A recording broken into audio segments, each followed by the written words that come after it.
Welcome back to Movies TV Mad. You can follow me on Twitter at Movies TV Mad, and welcome to Sunday's edition of the DCEU Daily. Let's talk about the Ayer cut. Let's talk about Sasha Calle's Supergirl.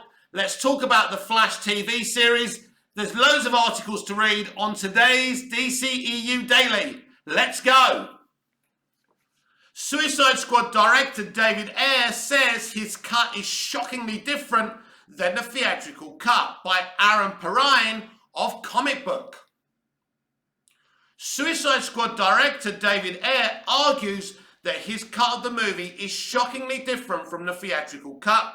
On Twitter, fans are asking about the Ayer cut of the 2016 feature, and the filmmaker is more than happy to oblige. When a comment about the two contrasted against each other came up, Ayer said it was like apples and oranges. In another comment, he says that there would be no need for reshoots, just VFX works on the footage that already exists. He also dangled the carrot that Zack Snyder had some input on the final product to have it all line up with his vision for the DCEU. Now, there's a lot to unpack there, but it all makes quite a bit of sense. Yeah, because think about it. Zack Snyder was in charge of the DC, cinematic universe, the extended universe. Of course, he was trying to make it line up. He was doing what Feige's doing then and now with the MCU. It's no difference. It's just the tone and the story that Snyder was doing was a lot different. That's all. But it had identity, it had vision. It was great. Snyder's vision for the DCEU largely consisted of elements that don't appear to be coming back. However, Zack Snyder's Justice League getting released on HBO Max means that anything is possible. It doesn't feel like Warner Brothers is going to have a change of heart. Well, Warner Brothers, in terms of Toby Emmerich and Walter Hamada, no. But they're not in charge anymore. David Zaslav is. So there are many possibilities. But you never know. Ayer previously talked about how much effort he put into Suicide Squad in a statement on social media. Here's what he said to Fran, a commenter on Twitter, someone I follow, by the way. How different is his movie from the theatrical cut? This is Fran talking about the Ayer cut. Considering scenes, tone, score, acting, character, screen time, so someone who doesn't know a lot about his cut can have an idea of how different it actually is. Good question, Fran.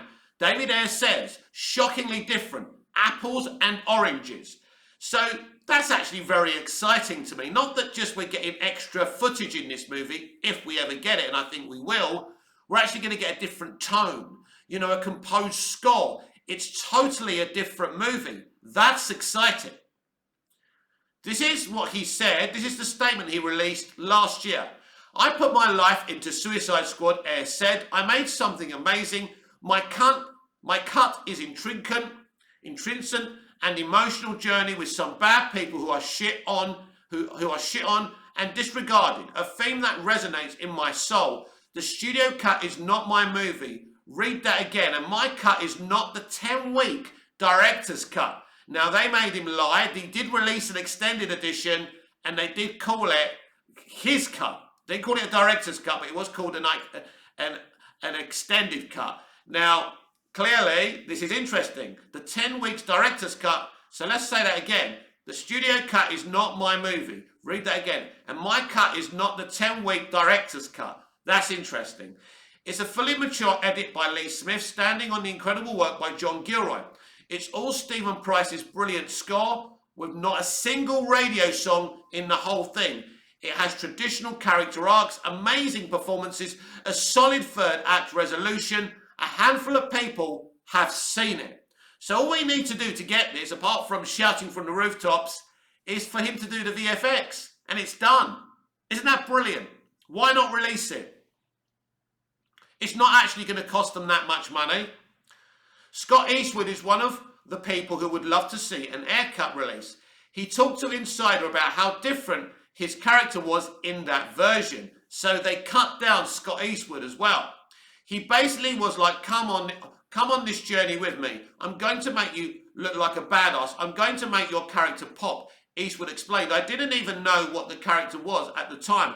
I have talked to David and I know my character got a lot more love in the Ayer cut. That's interesting. I'd love to see that as well. So we got someone called Great Night Bat on Twitter saying this. During production, was there any input from Zach on to take it, let's say that again. During the production, was there any input from Zach on to make it line up with the rest of the universe? David Ayer merely says yes, and we already know that. Here's Scott Eastwood talking about it from his point of view.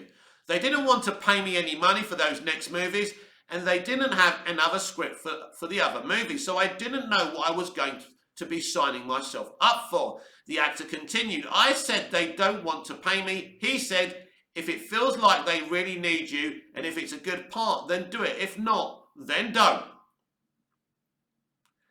So, will we ever get to see the Ayer cut? While the fight goes on, I don't think it's been greenlit at this point, but I'm still very confident, like I've always been confident about this, that eventually, one day, hopefully before I'm 100 years old and it's time for me to die, that we get to see this movie.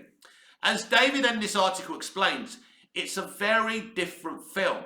And I would very much like to experience David Ayer's cut of Suicide Squad. And interestingly, if we do get to see this cut, will it be better than James Gunn's The Suicide Squad? Well, that's another thing that will be exciting to measure up. Because when James did his movie, you know, a lot of people were saying, oh, you know, it's much better than David Ayer's movie. Well, we've never seen David Ayer's movie. Release the Ayer cut. We have some apparent quotes, alleged quotes from Sasha Calle, who's playing Supergirl in Andy Muschietti's The Flash movie. Sasha Calle on her role as Supergirl in The Flash, when Andy Muschietti was like, hey, come over here and watch this scene on the playback monitor, and I go over and I see Supergirl and she's in her full glory, and suddenly I got really emotional. She continues. Sasha Calle on playing the first ever Latina Supergirl. It meant a lot to me. I turned into a child, Sasha, watching this person, so it's really important, and I'm really happy and I'm really thankful to DCeu Warner Brothers for doing this now. It's so cool and it's about time. Now, I say these are apparent quotes because this is from a Twitter account called DCEU News, an unverified account. There are some people desperately trying to save this Flash movie because it is in trouble, and I'm pretty sure that you're never going to get to see this version of the movie. As a movie, it's one of the best DCEU movies, but within the movie, it has issues that will make it fail. Ezra Miller, being the lead of this movie, will make it fail. And, you know, Superman being replaced by Supergirl, you know, I'm surprised Sasha didn't say Toby Emmerich walks on water.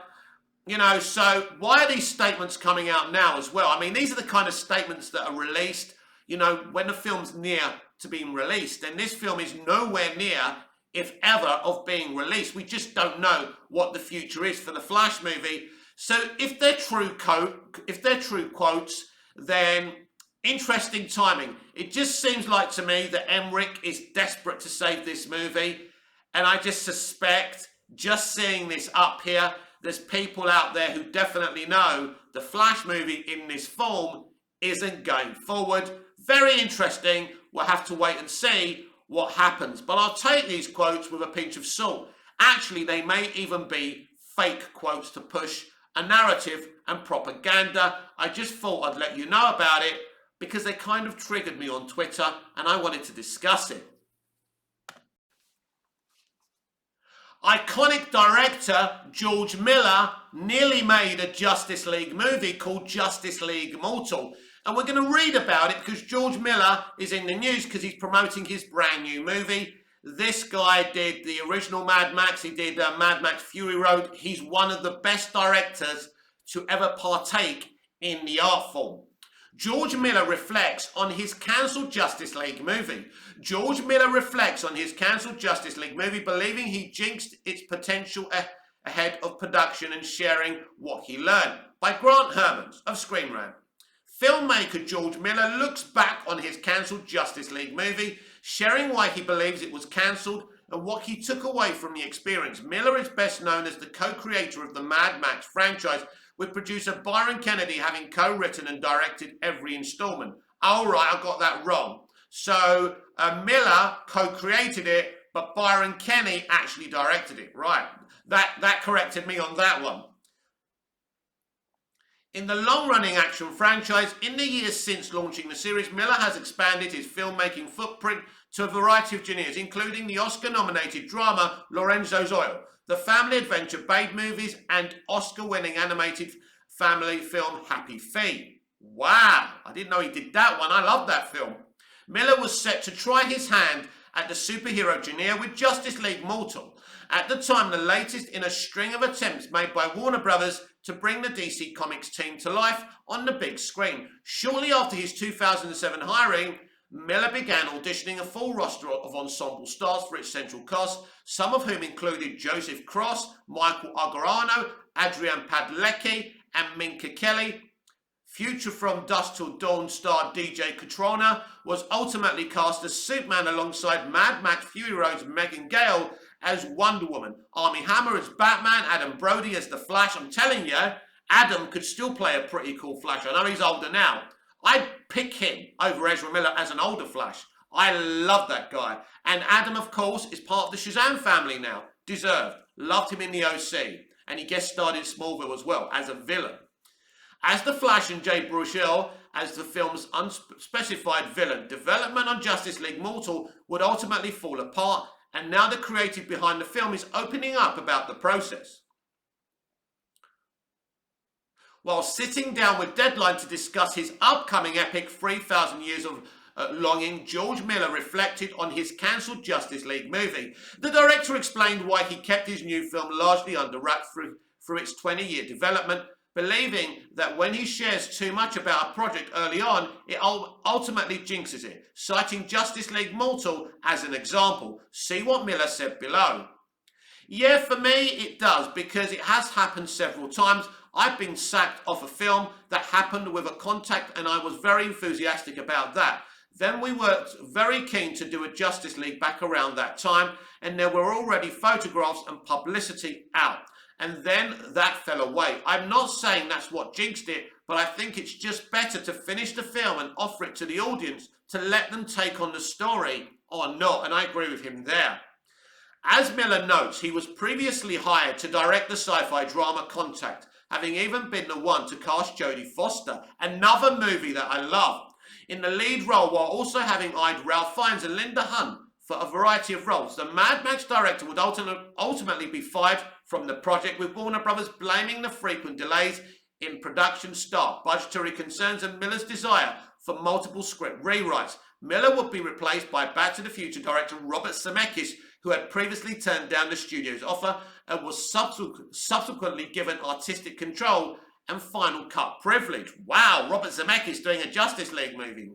Oh no, sorry, he did Contact. We're getting confused here. Robert Zemeckis did Contact. I'd love him to do a DC movie, but he's already said he wouldn't. Miller's Justice League Mortal similarly saw a number of delays in its development cycle between various script rewrites and the writer's strike, leading to the film being placed on hold.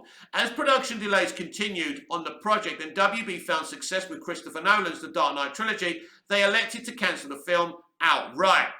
Instead of creating something special off the Dark Knight success, they cancelled the Justice League movie by one of the best directors of all time. You've got to be nuts. This studio's been run by donkeys for too long. Let's hope that David Zaslav is the real deal. I suspect he is. Though Miller's Justice League Mortal would never see the light of day, the team would get another chance with Zack Snyder's DC Extended Universe movie, whose behind-the-scenes problems have also become the stuff of Hollywood infamy. But we got to see Zack's proper vision, which is great.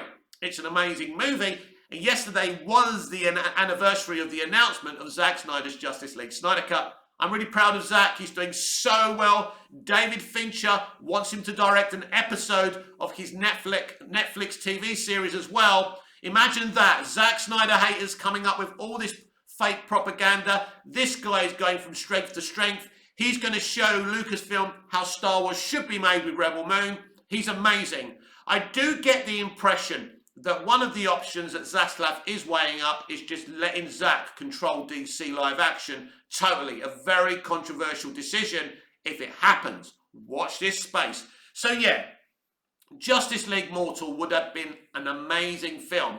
And who knows, David Zaslav may be looking at that situation. And you know, Zack Snyder got an opportunity to show us his Justice League vision. Maybe George will as well. Wouldn't that be amazing? That would be absolutely fantastic. Take my money now.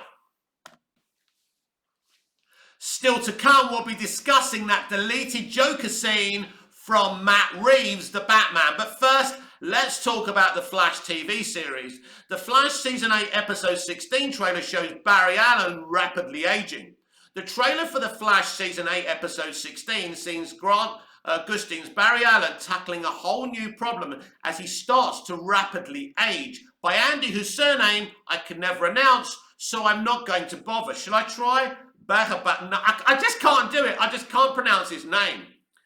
The trailer for Flash Season 8 Episode 16 shows Grant Gustin's Barry Allen starting to age rapidly. Since his return in 2022, The Flash Season 8 has been one of the show's darkest years since Season 3. For their latest big bad, Team Flash went up against a villainous Deathstorm, a more comic-accurate interpretation compared to the Earth 2 counterpart in Season 2. While the heroes were able to stop the interdimensional demon, it came at a cost, with Killer Frost sacrificing herself by becoming the anti-Deathstorm. Don't worry, she'll be back. Although they are going to use bringing her back to give Caitlin lots of consequences. So it could be worth a watch. Following Deathstorm's defeat, The Flash Season 8 is currently heading into one of its remaining significant storylines, which involves Iris West Allen since The Flash Season 7. Let's say that again. Significant storylines which involves Iris West Allen. Since The Flash Season 7, Iris has been suffering from a mysterious time sickness that has factored into the latest season in bits and pieces. However, after episode 14, Funeral for a Friend, Iris has now completely vanished with the latest episode. Into the Steel Force, beginning the search for the Central City Citizen Editor-in-Chief, while Barry will be trying to track down his wife. The next episode of The Flash Season 8 will also give the hero a whole new problem to deal with next week. Following the airing of the Into the Steel Force, the CW released an official trailer for episode 16 of The Flash Season 8, titled The Curious Case of Bartholomew Allen. Oh wow, I love it. Smallville used to do things like that. The title is an homage to the film The Curious Case of Benjamin Button, we know, which was released in 2008. The trailer shows Barry dealing with an unnamed villain, but somehow seems to get Barry to rapidly age. As the Scarlet Speedster starts to turn more grey, check out the promo below. Right, we're not going to do that for copyright reasons, of course. The Curious Case of Bartholomew Allen, which was written by Jess Carson and Thomas Pound, was directed by a longtime Arrowverse cast member after having helmed several episodes of Legends of Tomorrow, Katie Lotz. Oh wow, guess what they're going to do? Because if the writing is strong, they're going to say it's all about this female-empowered director who plays Sarah Lance, is making her the Flash directing debut with episode 16. While Lotz got to work behind the camera, the Legends of Tomorrow star will not be seen on screen due to continuity issues. The Legends of Tomorrow Season 7 finale, which became its series finale after the CW cancelled the series, saw White Canary and the other Legends getting arrested by the Time Police. Great cliffhanger. Can I just say something before we continue with this article? I'm all for empowering female directors. By God, there's not enough of them. But imagine this, if they actually went to film schools, right? Or people leaving film schools. That's what they used to do in the 70s when new corporations took over these long-running iconic studios. You know, they got people fresh out of, director schools like George Lucas, like Coppola. These are now known as iconic directors, but then they were wet behind the ears. Why don't they do that? No, they can't let anyone else in the gates of Hollywood these days, and all they do is appoint their own. Yeah, shame on you, Katie. I don't blame you for taking the opportunity, but there's so many female directors out there who had just come out of director school. Give them a chance. We could have the next Francis Ford Coppola, the next George Lucas, an upscale female directors. You're not empowering female directors. You're just someone who's already there getting work. As The Flash Season 8 is building up towards its finale, The Curious Case of Bartholomew Allen looks like it will be a genuinely fun installment before things get very serious. While details are being kept under wraps, The Flash Season 8 finale, airing June 29th, is being teased as an enormous culmination of the last 3 seasons. Luckily, The Flash's journey is far from over. Well, I won't go that far, as the Arrowverse drama will be back for Season 9, a reduced Season 9. In the 2022-2023 TV season, with 5 episodes left to air, it will be intriguing to see how The Flash Season 8 concludes before going off air until mid-season 2023. So yes, it sounds great. Look, I don't watch Arrowverse religiously anymore. When it first started back in the day, wow, I could not miss an episode of seasons 1 and 2 of Arrow or the seasons 1 and 2 of The Flash. It really was a great show.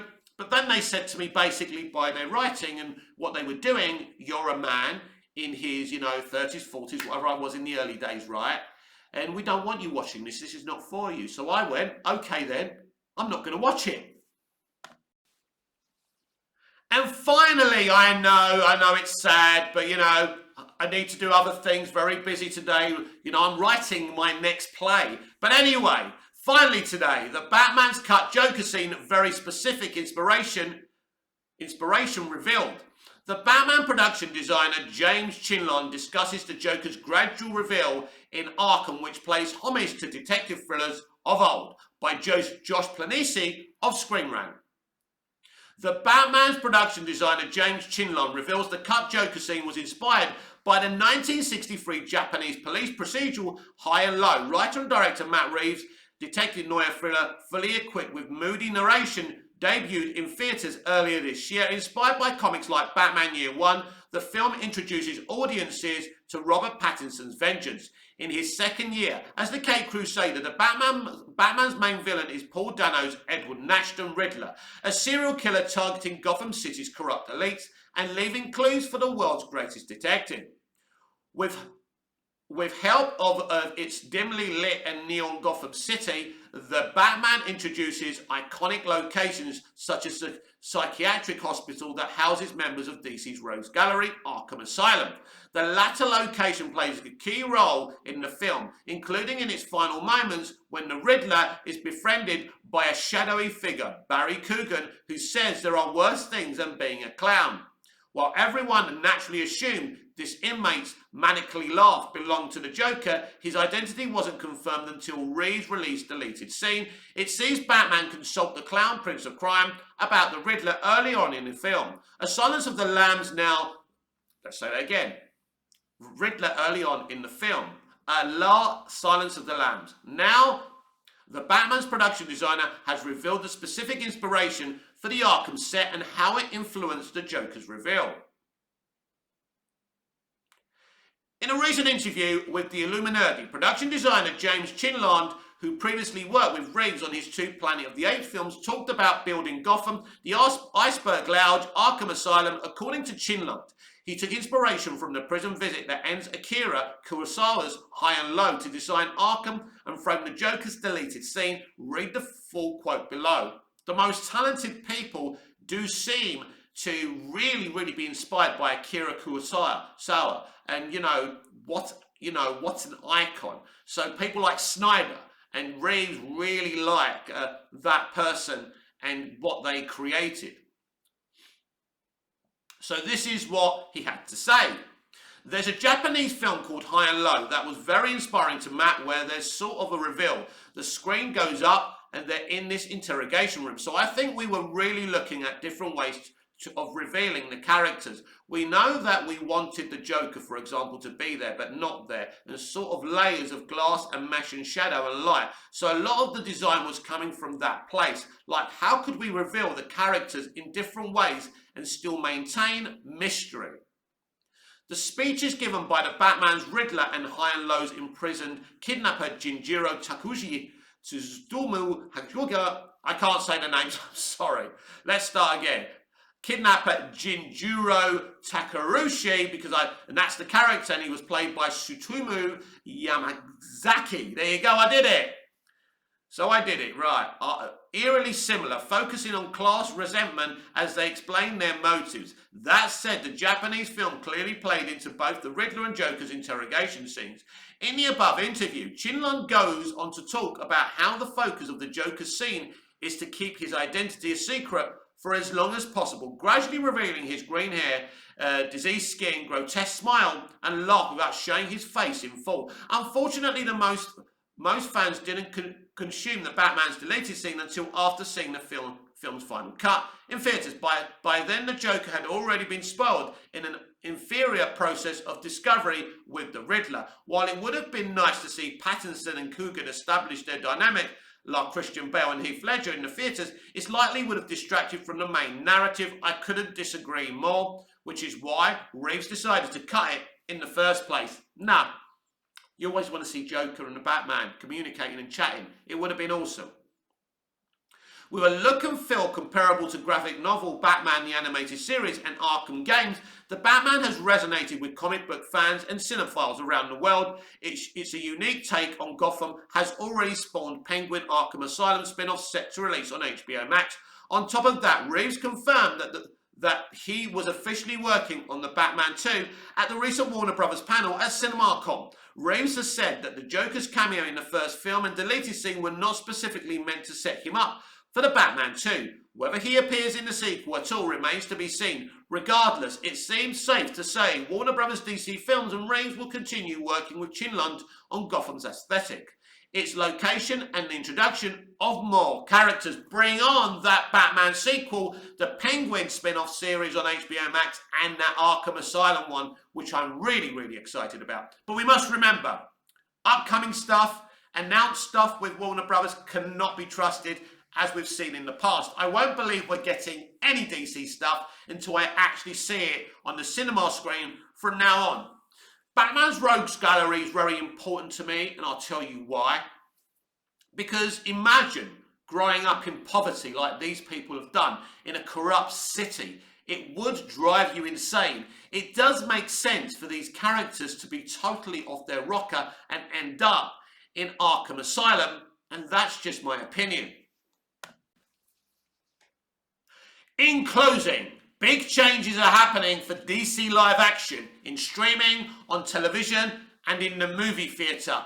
Things are going to change. It's going to change hands. I don't expect Walter Hamada to be the president of DC Studios or of DC Films, or whatever they're going to be calling it on any given day. I expect him to be out. I expect Toby Emmerich to be out when his contract is up.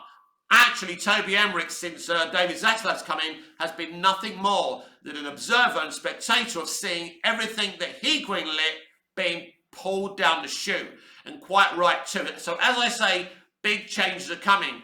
You can hear quotes from people in the Flash movie, you know, like the young lady playing Supergirl, Sasha Calais. But at the end of the day, it means shit because actors don't know what's going on. Changes are coming. You may see that Flash movie, you may never see it. You may never see any of these films, you know, that are supposed to be coming out.